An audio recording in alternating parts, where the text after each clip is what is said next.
Magandang hapon, ito po ang ating weather update patungkol sa minomonitor natin na si Bagyong Nando na may international name na Ragasa. Sa kasalukuyan, ito ay nasa 770 kilometers east ng Etiague, Isabela. At ito ay may taglay na lakas ng hangin na umaabot ng 140 kilometers malapit sa mata ng bagyo at 170 kilometers per hour na pagbugso o bigla ang paglakas ng hangin sa paligid nito.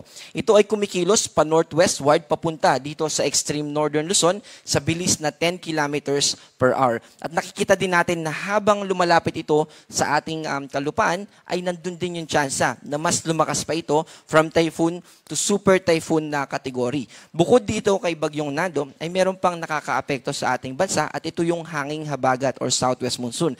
At dahil sa epekto o sa pag-ikot nitong si Bagyong Nando, na-enhance niya o nahihigop din niya yung moisture o yung katubigan na associated dito sa hanging habagat. Kaya naman, yung mga kababayan natin na nakatira dito sa western part ng ating bansa, kasama po dyan yung Metro Manila, Calabarzon, Mimaropa, ganun din dito sa Panay Island at Negros Island region, ay makakaranas din ng mga pag-ulan at mga pagbugso ng hangin. Ito namang si Bagyong Mirasol, formerly na nasa Philippine Area of Responsibility pa siya, ay mas sumina pa at wala itong direktang epekto sa anumang parte ng ating bansa.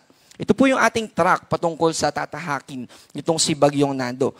At by Monday morning, nakikita natin na yun yung time na kung saan ito ay mas mag-i-intensify o mas lalakas pa into super typhoon. And by Monday evening, ito yung time na pinakamalapit itong si Bagyong Nando dito sa ating kalupaan. At kung mapapansin din natin, yung radius nitong si Bagyong Nando, ito pong kulay pula na radius, ito yung area na may at least 89 kilometers per hour na lakas ng hangin. At itong yellow area na ito yung may lakas ng hangin na at least 39 kilometers per hour. At kung mapapansin natin, yung radius na ito ay malawak. Ibig sabihin, malaki yung sakop nitong bagyo na ito. At kapag lumapit pa ito sa ating kalupaan, malaki na din, mas lumaki yung tsansa na hanggang Metro Manila ay posibleng umabot at magtaas tayo ng signal number 1. And by Tuesday morning, ay lalabas na ito ng Philippine Area of Responsibility. At dahil dito kay Bagyong Nando ay meron tayong nakataas na signal number 1. Ito yung mga lugar na makakaranas ng lakas ng hangin na umaabot ng 39 hanggang 61 kilometers per hour. At dito yan sa Batanes at yung Babuyan Islands na part ng Cagayan, kasama yung Ilocos Norte, northern portion ng Ilocos Sur, Apayao, Abra, Kalinga, Mountain Province, Ifugao, Nueva Vizcaya, northern and northeastern portion ito ng Nueva Vizcaya, probinsya ng Quirino, northern and central portion ng Aurora, buong Isabela Province, and also northern and central portion ng Catanduanes. Kaya gusto po natin paalalahanan yung ating mga kababayan, yung 61 kilometers per hour na aabutin o yung sustained winds na ganong kalakas, kung sa palagay po natin ay meron tayong mga nakalatag na mga lona na pwedeng maapektuhan ito, ngayon na po yung chance natin na habang may kalayuan pa, itong si Bagyong Nando ay paghandaan na po natin. Ayun po yung may kinalaman sa hangin. Ngayon naman po ay may kinalaman naman, how about yung rainfall? Ito po yung mga lugar na kung saan makakaranas tayo ng 50 to 100 millimeters. Ang katumbas po nito ay yung mga localized floodings or yung mga flash floods, lalo na sa low-lying areas. So, dito po sa Cagayan at sa Batanes, posible yung ganito kalakas na mga pag-ulan o karami. By the way, ito po ay today, 5 p.m. hanggang bukas ng 5 p.m. So, accumulated or total amount po ng pag-ulan yon for the next 24 hours. Ganun din naman dito sa Zambales, Bataan, Cavite, Batangas, Occidental Mindoro, Romblon, Antique, at Palawan.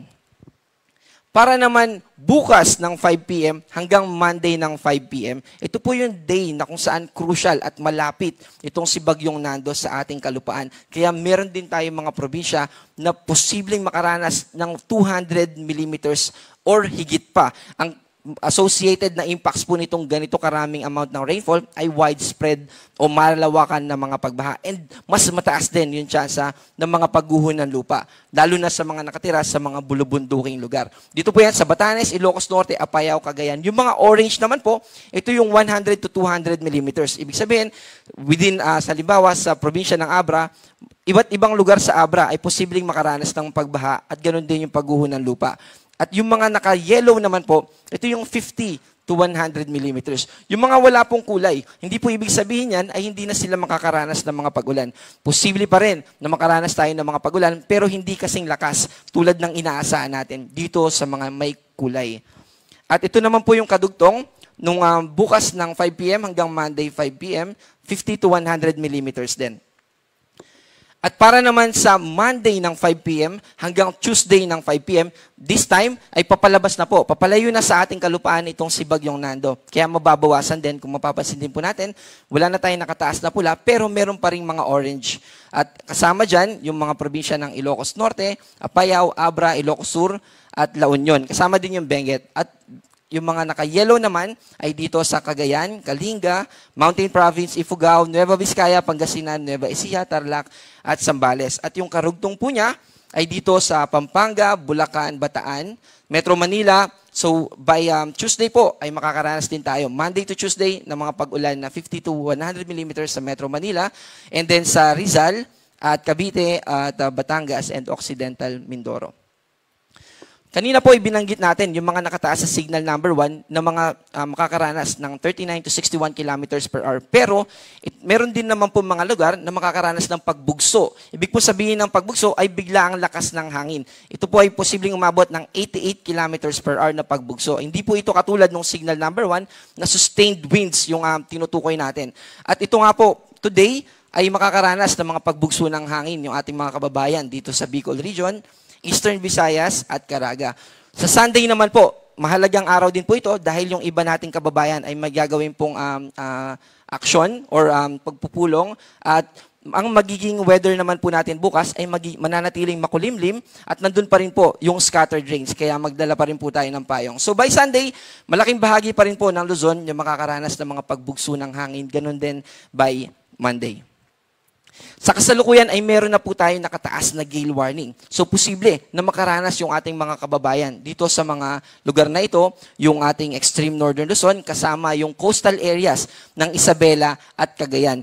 Hindi na po natin ini-encourage na maglayag pa tayo lalo na yung mag-i-stay o mangingisda for several days. At kung nakatira man po tayo malapit sa coastal areas ay habang malayo pa po, ay paghandaan na po natin kung saan tayo pwedeng lumikas o kaya naman ay kung ano po yung pwede natin gawin para maiwasan yung further damage. Dahil meron din po tayo nakataas na storm surge warning. Ibig po sabihin nito, yung mga alon sa ating coastal areas ay pwedeng umabot ng 3 meters or more than or mas sigit pa dito. Dito po yan sa mga nakakulay pula. Almost similar po yung areas na ito dun sa pinresent natin kaninang tanghali, pero mas dumami po yung mga naka-color red at mas nag-extend pa yung mga kulay orange. Yung kulay orange naman ay 2 meters to 3 meters na mga pag-alon sa coastal areas. And then yung yellow naman po ay 1 to 2 meters.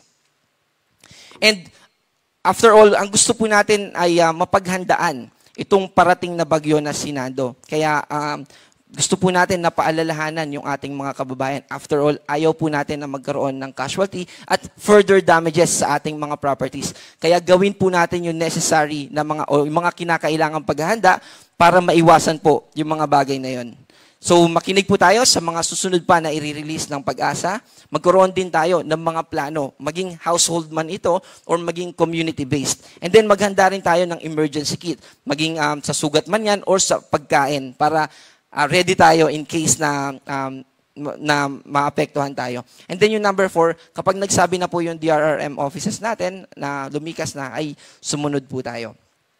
Ang susunod po natin na weather tropical cyclone bulletin ay mamayang 11 p.m. Ako po si John Manalo, ang panahon ay nagbabago, kaya maging handa at alerto.